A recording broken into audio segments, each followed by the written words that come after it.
تحفظ دین کا کارواں رواں علماء کا ساتھ دو، آؤ سب کے سب یہاں۔ G S herbal wholesale ayurvedic ادویات کا قابل اعتماد مرکز۔ تجارت کے خواہش مند حضرات کو ہم مکمل ٹریننگ دیتے ہیں۔ ہمارے ساتھ تجارت کر کے بھرپور پیسہ کمائیں۔ علماء کرام، حفاظ، ڈاکٹرز اور میڈیکل والوں کے لیے خصوصی رعایت۔ تفصیلات کے لیے ابھی رابطہ کریں۔ وی نوٹ ویلنیس نووا داد، کھاد، کھجلی، فنگل انفیکشن اور اس کے علاوہ بڑی بڑی بیماریوں کا بھروسہ مند علاج۔ وی نوٹ اس نووا ایک لاجواب دوا۔ تفصیلات کے لیے ابھی کال کریں۔ بسم اللہ الرحمن الرحیم، الحمد للہ رب العالمین والعاقبۃ للمتقین والصلاة والسلام علی سید الانبیاء والمرسلین سیدنا وحبیبنا وحبیب رب العالمین محمد وعلی آلہ واصحابہ ومن ہدی بہدیہ الی یوم الدین۔ قال اللہ تبارک وتعالی فی کتابہ المجید والفرقان الحمید، فاعوذ باللہ من الشیطان الرجیم، بسم اللہ الرحمن الرحیم۔ کتاب انزلناہ الیک مبارک لیدبروا آیاتہ ولیتذکر اولو الالباب۔ وقال تبارک وتعالی وقرن فی بیوتکن ولا تبرجن تبرج الجاہلیۃ الاولی واقمن الصلاة وآتین الزکاة واطعن اللہ ورسولہ۔ برادران اسلام، اور قرآن کریم کی نسبت پر جمع ہونے والے شہر مالیگاؤں سے تعلق رکھنے والے ہمارے نوجوان اور مائیں اور بہنیں، کچھ دنوں پہلے حافظ جمیل صاحب عقل کو آئے اور کہا کہ پروگرام چاہیے، تو ہمارا ایک پروگرام آئندہ کل کا بنا ہوا تھا۔ اسی پروگرام میں ہم نے کہا کہ ٹھیک ہے، جاتے ہوئے ہم آپ کا پروگرام کر آگے نکل جائیں گے۔ اسی دوران 4-5 دن پہلے منور زماں صاحب، ان کے ساتھ ہم 1-2 پروگرام میں ساتھ تھے، تو حافظ صاحب نے کہا کہ سر آ رہے ہو تو سر کو بھی لے کر آئیے۔ تو ہم نے کہا کہ سر آپ کو بھی دعوت ہے، آپ بھی میرے ساتھ چلیے۔ تو اللہ انہیں جزائے خیر عطا فرمائے کہ وہ اس کے لیے تیار ہو گئے۔ بہت سارے لوگ فون کرتے ہیں۔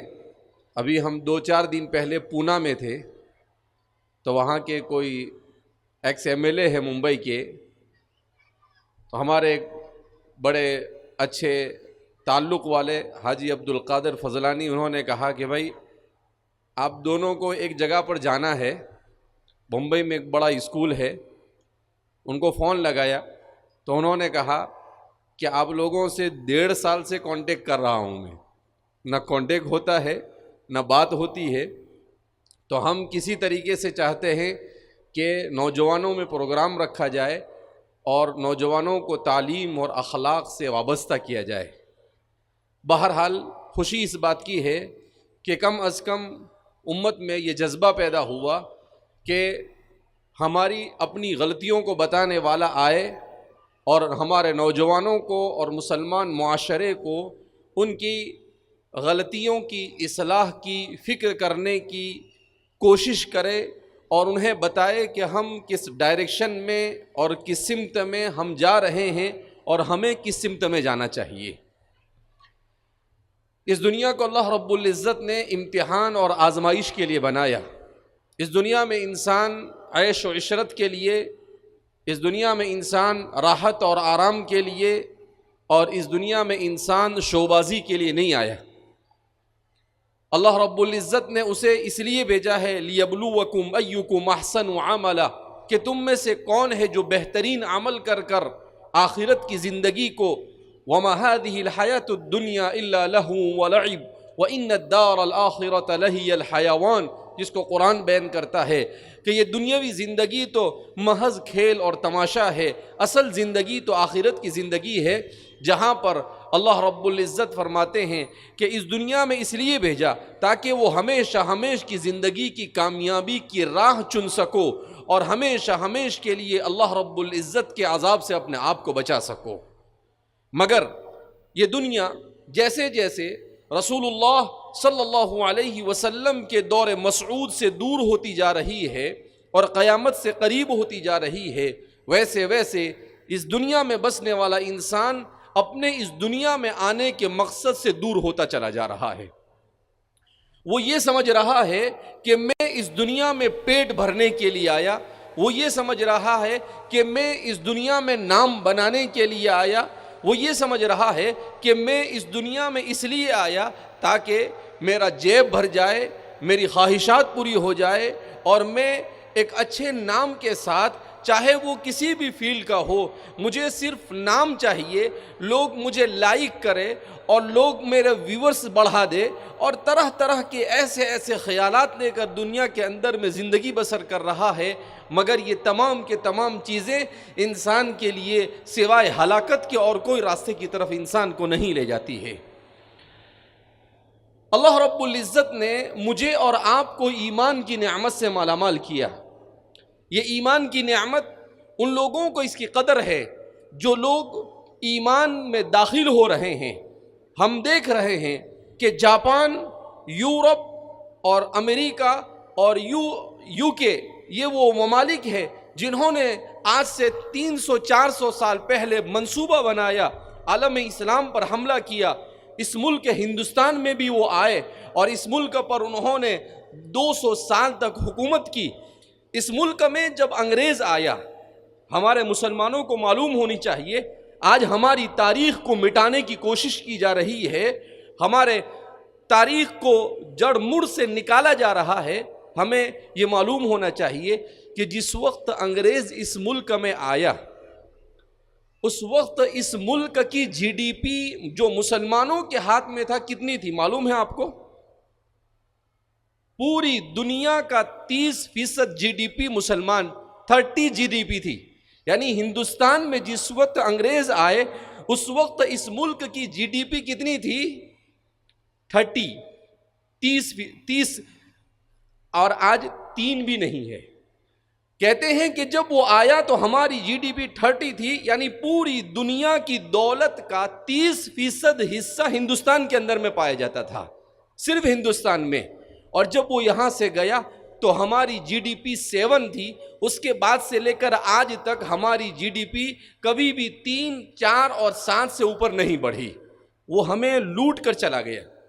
مگر ایک بات بہت تعجب ہوتا ہے کہ جو لوگ پوری دنیا کو لوٹ کر گئے، پوری دنیا کے مال کو لوٹا، پوری دنیا سے انسانوں کے ذہن و دماغ سے اخلاق کو ختم کیا، ان کے ذہن و دماغ سے ایمان اور اسلام اور مذہب کو کھرچ کر نکالنے کی انہوں نے کوششیں کی۔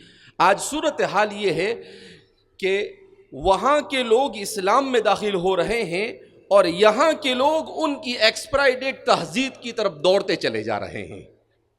جن چیزوں کو وہ ریجیکٹ کر چکے ہیں، جن تھیوریز سے وہ پریشان ہو چکے ہیں، جن اخلاق جس فیشن سے وہ تھک چکے ہیں، جس خاندانی نظام کی تباہی سے وہ پریشانی کے عالم میں مبتلا ہے، ڈپریشن میں مبتلا ہے، خودکشی کرنے پر آمدہ ہے، ان تمام چیزوں کو اس ایکسپائری ڈیٹ اور آؤٹ آف ڈیٹ تہذیب کو ہمارا نوجوان آج اختیار کرنے کی کوشش کر رہا ہے۔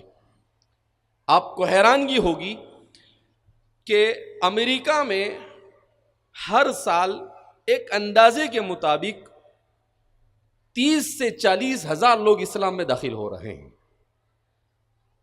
جاپان میں اسلام تیزی کے ساتھ پھیل رہا ہے۔ ان لوگوں کا خود یہ دعویٰ ہے کہ اگر اسی تیزی کے ساتھ اسلام پھیلا تو ایسا محسوس ہوتا ہے کہ 2050 تک اسلام یورپ کا سب سے بڑا مذہب ہوگا، سب سے زیادہ مسلمان وہاں پر پائے جائیں گے۔ ایسا کیوں؟ اس لیے جس تہذیب کو 300 سال صرف پیسے کے پیچھے اور کرسی کے پیچھے دوڑ کر وہ تھک چکے ہیں، وہ تہذیب مادی تہذیب ہے۔ اس تہذیب میں صرف ظاہری طور پر اچھائی نظر آ رہی ہے مگر وہ اندر سے کھوکھلی تہذیب ہے۔ کیوں؟ اس لیے کہ پیسے میں کبھی سکون نہیں مل سکتا ہے، اسٹیٹس اور عزت کے بڑھانے سے سکون نہیں مل سکتا ہے. سکون اگر ملتا ہے انسان کو تو اس وقت ملتا ہے جب اس کا تعلق اپنے خالق اور مالک سے مضبوط ہو. اور اللہ سے اپنے خالق اور مالک سے اپنے تعلق کو مضبوط کرنے کے لیے اللہ کی کتاب سے تعلق کو مضبوط کرنا پڑتا ہے، جس کے بارے میں قرآن خود کہتا ہے کتاب انزلناہ الیک مبارک لیدبروا آیاتہ، کہ ہم نے اس کتاب کو نازل کیا، بڑی بابرکت کتاب ہے. کیوں نازل کیا؟ ہم نے اس لیے نہیں نازل کیا کہ صرف اس کو محفلوں میں پڑھ دیا جائے اور کسی میت کے اوپر اس کی تلاوت کر دی جائے، نہیں، اسے اس لیے نازل کیا تاکہ اس کی آیتوں پر غور کرو، اور غور کرنے کے بعد تم اللہ کی معرفت حاصل کرو اور اپنی ہمیشہ ہمیشہ کی زندگی میں کامیابی کے اسباب اختیار کرو. اس لیے اللہ فرماتے ہیں کہ اس کتاب کو ہم نے نازل کیا. آج جیسا کہ ہماری ایک بچی نے ابھی تقریر کی کہ ہماری بہنیں یہ ارتداد کا شکار ہو رہی ہے. کیوں؟ اس لیے کہ ہمارے گھروں میں اسلامی ماحول نہیں. ہمارے گھروں میں عورتیں سیریلیں دیکھتی ہیں، ہمارے گھروں میں مرد فلموں کو دیکھ رہا ہے، ہمارا نوجوان یہ گیم کھیل رہا ہے. ہم سب ایسی لتوں کے اندر مبتلا ہو چکے ہیں کہ ہم نے اپنی اولاد کی تربیت کی اہمیت کو سمجھا ہی نہیں، جبکہ انسان کا سب سے قیمتی سرمایہ اگر اپنے ایمان اور اسلام کے بعد کوئی ہو سکتا ہے تو اس کی اپنی اولاد ہے، جو اس کے لیے آخرت اور دنیا میں عزت اور کامیابی کا بھی باعث ہو سکتی ہے اور اس کے لیے بربادی اور ہلاکت کا بھی باعث ہو سکتی ہے. نبی کریم صلی اللہ علیہ وسلم کے پہلے ہم اپنی عورتوں کو کہے کہ وہ سیرت پڑھے، ان عورتوں کی سیرت پڑھے جن عورتوں نے ایسے ایسے حالات کے اندر میں اسلام پر استقامت کا ثبوت فراہم کیا. امرأ فرعون حضرت آسیہ رضی اللہ عنہا، کیا ظلم نہیں کیا گیا؟ کھولتے ہوئے پانی کے اندر، کھولتے ہوئے تیل کے اندر میں ڈال کر انہیں موت کے گھاٹ اتار دیا گیا فرعون نے، مگر وہ ایمان اور اسلام سے ڈگمگائی نہیں. ایک حیرت انگیز واقعہ جو عام طور پر ہمارے عورتیں بھی نہیں جانتی اور ہمارا مرد بھی نہیں جانتا ہے. ماشطۃ فرعون. ماشطۃ فرعون کون ہے؟ رسول اللہ صلی اللہ علیہ وسلم مکہ مکرمہ میں تھے. حضرت جبریل علیہ السلام آپ صلی اللہ علیہ وسلم کی خدمت اقدس میں حاضر ہوئے، اور حاضر ہو کر حضرت جبریل نے کہا کہ میں براق لے کر آیا ہوں اور آپ کو میرے ساتھ چلنا ہے معراج کے لیے. تو پہلے سفر اسرا ہوا اور پھر اسرا سے معراج. سفر اسرا کس کو کہتے ہیں؟ سبحان الذی اسرا بعبدہ لیلا من المسجد الحرام الى المسجد الاقصى الذی بارکنا حولہ، جس کو قرآن نے بیان کیا کہ اللہ کے رسول صلی اللہ علیہ وسلم کو سوار کیا گیا براق پر. یہ کوئی من گھڑت کہانی نہیں ہے، دنیا میں جھوٹی جھوٹی فلموں کی جو اسٹوریاں بنائی جاتی وہ نہیں، یہ حقائق پر مبنی ہے جس کو خود رسول اللہ صلی اللہ علیہ وسلم نے اپنی زبان اقدس سے بیان کیا ہے. اس اسلام نے جتنی بہترین اسٹوریاں قرآن اور حدیث میں بیان کی ہے، دنیا کے کسی کتاب میں آپ کو اس سے بہتر کہانیاں اور قصے نہیں مل سکتے ہیں. مگر ہم دوسری جھوٹی چیزوں پر بھروسہ کر رہے ہیں، اور جو حقائق ہمارے پاس اور جو ہیرے ہمارے پاس ہے ہم نے اسے چھوڑ رکھا ہے. بہرحال تو فرماتے ہیں میں براق پر سوار ہوا، وہ اتنا تیز چلتا تھا کہ جہاں اس کی نظر ہوتی تھی وہاں اس کا قدم ہوتا تھا. اس کے بعد فرماتے ہیں اللہ کے رسول صلی اللہ علیہ وسلم نے بڑی تفصیلات بیان کی کہ آپ وہاں سے نکلے، مدینہ منورہ سے گزرے تو کہا گیا کہ یہ آپ کا دار الہجرہ ہوگا. پھر ملک شام سے گزرے، وہاں پر آپ نے کتابوں کے ستون کو دیکھا. ایک جو مجھے اہم واقعہ اسراء کا بیان کرنا ہے وہ واقعہ یہ ہے کہ اللہ کے رسول صلی اللہ علیہ وسلم جب بیت المقدس کے قریب پہنچے تو حضور نے بہت ہی بہترین خوشبو محسوس کی. تو آپ صلی اللہ علیہ وسلم نے دریافت کیا، اے جبریل ما هذه الرائحة الطیبہ، اے جبریل یہ بہترین خوشبو کیا ہے؟ ہماری مائیں اور ہماری بہنیں خاص طور پر اس کو سنیں. حضرت جبریل علیہ السلام نے کہا کہ محمد عربی صلی اللہ علیہ وسلم یہ خوشبو آ رہی ہے ماشطۃ بنت فرعون کی قبر سے خوشبو آ رہی ہے. یہ کون ہے ماشطۃ بنت فرعون؟ یہ ایک عورت تھی جو فرعون کی بیٹی کے سر پر کنگا کیا کرتی تھی. وہ فرعون کی بیٹی کے سر پر کنگا کر رہی تھی کہ اس کے ہاتھ سے کنگا گر گیا اور اس عورت نے اسے اٹھایا, بسم اللہ بول کر اٹھایا. تو یہ فرعون کی بیٹی کہتی ہے کہ یہ کون سا تمہارا نیا معبود ہے جس کو تم پکار رہے ہو؟ کیونکہ فرعون دعویٰ کرتا تھا انا ربکم الاعلی, میں تمہارا سب سے بڑا رب ہوں. تو کہا کہ بھئی وہ اللہ تو میرا بھی رب ہے, تیرا بھی رب ہے اور فرعون کا بھی رب ہے. تو کہا کہ میں اپنے باپ سے جا کر کہوں گی کہ وہ تمہیں چھوڑ کر کسی اور رب کی عبادت کرتا ہے. کہا جا کر کہہ دے, کوئی حرج نہیں. وہ مومنہ تھی, حضرت موسیٰ علیہ السلام پر ایمان لا چکی تھی. اس بیٹی نے جا کر اپنے باپ کو خبر دی. وہ آگ بگولا ہو گیا کہ میرے محل میں یہ مومن عورت کیسے آ گئی. اس نے کہا کہ اس کو میرے دربار میں لایا جائے. اس کو لایا گیا, اس عورت کو, اور کھولتا ہوا تیل رکھا گیا. اس کے 3 بچے تھے. پہلے ایک بچے کو اس کھولتے ہوئے تیل میں جھونک دیا گیا. ماں کی نظروں کے سامنے وہ کھولتے ہوئے تیل میں بلبلاتا ہوا موت کے گھاٹ اتر گیا. دوسرے بچے کو لایا گیا, اس کے ساتھ بھی ایسے ہی کیا گیا. یہ خود رسول اللہ صلی اللہ علیہ وسلم نے بیان کیا ہے. تیسرا بچہ اس کی گود میں تھا جو ابھی دودھ پی رہا تھا, بول بھی نہیں سکتا تھا. جب اس بچے کو لینے کی کوشش کی تو ماں کی مامتا جاگی اور وہ تھوڑی سی ڈگمگائی اور سوچنے لگی کہ یہ میرا چھوٹا سا معصوم کھولتے ہوئے تیل میں میرے سامنے پہلے 2 بیٹوں کی طرح چلا جائے گا, کیا گزرے گی میرے اوپر. وہ سوچ رہی تھی کہ اللہ نے اس بچے کو قوت گویائی عطا کی اور اس بچے نے کہا اسبیری, اے میری ماں صبر کر, کوئی بات نہیں, اس عذاب کو برداشت کر لے, مگر ہمیشہ ہمیشہ کے اللہ کے عذاب سے اپنے آپ کو بچا لے. جب یہ جملہ اس بچے کے منہ سے سنا تو اس نے فوراً بچہ دے دیا. اس بچے کو بھی اس کی ماں کے سامنے ڈال دیا گیا, اس عورت کو بھی ڈال دیا گیا اور ان کی ہڈیوں کو وہاں پر ایک قبر میں ڈال دیا گیا. اب سر میں کنگا کرنے والی ایک معمولی سی عورت, مگر ایمان پر اپنے اور اپنے خاندان کو نچھاور کیا, کیسی فضیلت عطا فرمائی کہ انسانوں میں سب سے افضل ترین انسان سب سے افضل ترین سفر کر رہے ہیں, سب سے افضل ترین فرشتے کے ساتھ سب سے افضل ترین سواری پر سفر کر رہے ہیں اور اس قبر سے خوشبو ان کو محسوس ہو رہی ہے. یہ ہے عورت.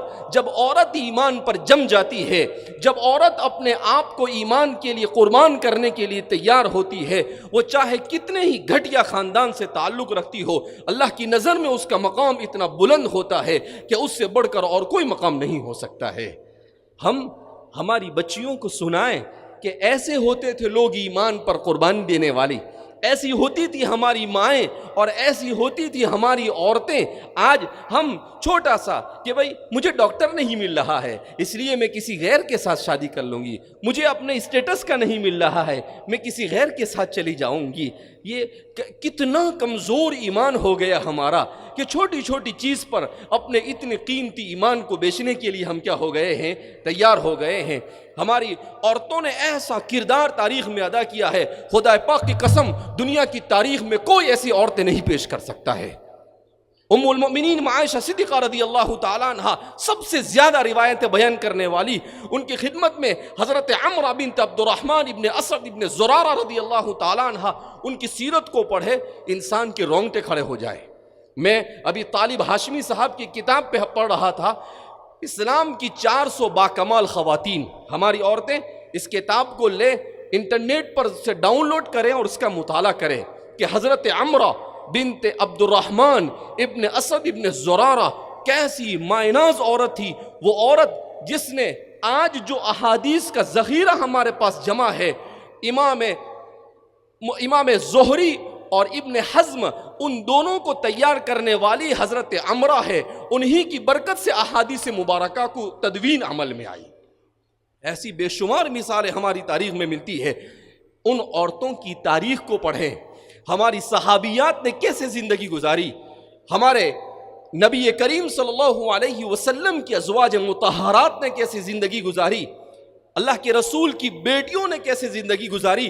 حضور نے خود کہا یا فاطمہ بنت محمد، اے فاطمہ بنت محمد یاد رکھ تیرا باپ تجھے جہنم سے نہیں چھٹکارا دے سکتا ہے، تجھے خود عمل اور کردار کرنا ہوگا۔ آپ نے اپنی اولاد کی ایسی تربیت کی کہ انہوں نے ایسا تقوی اختیار کیا کہ حضور کی زبان سے اللہ نے کہلوایا سیدۃ نساء اہل الجنہ، کہ فاطمہ تو نے تو ایسا کردار اور ایسا عمل کر دکھایا کہ تو جنت کی عورتوں کی سردار بن گئی۔ اور اسی فاطمہ نے اپنی اولاد کی ایسی تربیت کی کہ سیدہ شباب اہل الجنہ، کہ حسن اور حسین کو جنت کے نوجوانوں کا سردار بنا دیا۔ ایسی ہوتی ہے ماں جو جنت کے سرداروں کی تربیت کیا کرتی ہے۔ اس لیے ہم خاص طور پر چونکہ بڑی تعداد میں ہمارے یہاں پر عورتیں آئی ہوئی ہے، وہ اس بات کو سمجھے کہ سب سے بڑی ذمہ داری اگر کسی پر تربیت کی ہے تو وہ ماں پر ہے، اس کے بعد باپ کا نمبر آتا ہے۔ اگر اولاد بگڑ رہی ہے اس کا مطلب یہ ہے کہ ہماری ماں نے اپنے تربیت کے کردار کو ختم کر دیا ہے۔ جب تک کہ ہماری مائیں تربیت اسلامیہ اور ایمانیہ کا کردار اپنے گھر میں ادا نہیں کرے گی، ارتداد کی اس آندھی کو نہیں روکا جا سکتا ہے، اور مصائب اور مشکلات کے اس طوفان کو نہیں روکا جا سکتا ہے۔ سب سے بڑا رول یہی ادا کرے گی۔ رسول اللہ صلی اللہ علیہ وسلم کو دھارس دلانے والی کون؟ حضرت خدیجۃ الکبریٰ رضی اللہ تعالی عنہا۔ حضور کے علم کو خذوا نصف علمکم من حمیرہ امت تک پہنچانے والی کون؟ ام المؤمنین عائشہ صدیقہ رضی اللہ تعالی عنہا۔ ایک ایسی نظیر ہماری تاریخ میں موجود ہے کہ ہمیں کسی ہیروئن کی طرف جانے کی ضرورت نہیں، ہمیں کسی ایکٹر کی طرف جانے کی ضرورت نہیں، ہمیں ضرورت ہے ہماری ان عورتوں کی سیرت کو پڑھ کر انہی کے مطابق اپنی زندگی کو گزارنا۔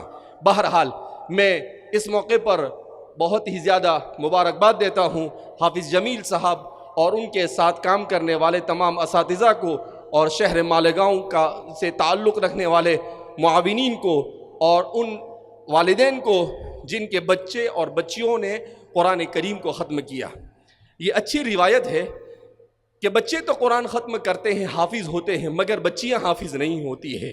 اگرچہ بچیوں کے حافظ ہونے کے بعد بڑے چیلنج ہے، مگر ارتداد کے اس ماحول میں ہمیں زیادہ سے زیادہ اپنی بچیوں کو قرآن سے منسلک کرنے کے لیے انہیں حافظ بنانا چاہیے، تاکہ کبھی اس کے دل میں یہ بات آئے تو وہ رک جائے کہ میرے سینے میں قرآن ہے، میں کیسے اس نعمت کو چھوڑ کر کسی تاریکی کی طرف جا سکتی ہوں۔ اس لیے میں بہت ہی زیادہ مبارکباد پیش کرتا ہوں تمام کے تمام حضرات کو۔ بہرحال بارش کی وجہ سے نظام میں گڑبڑی ہوئی، مگر والقدر خیرہ وشرہ من اللہ تعالی، مقدرات اللہ کی طرف سے ہے، ہم نہیں جانتے کہ اس میں اللہ نے کیا خیر مقدر کیا ہوگا۔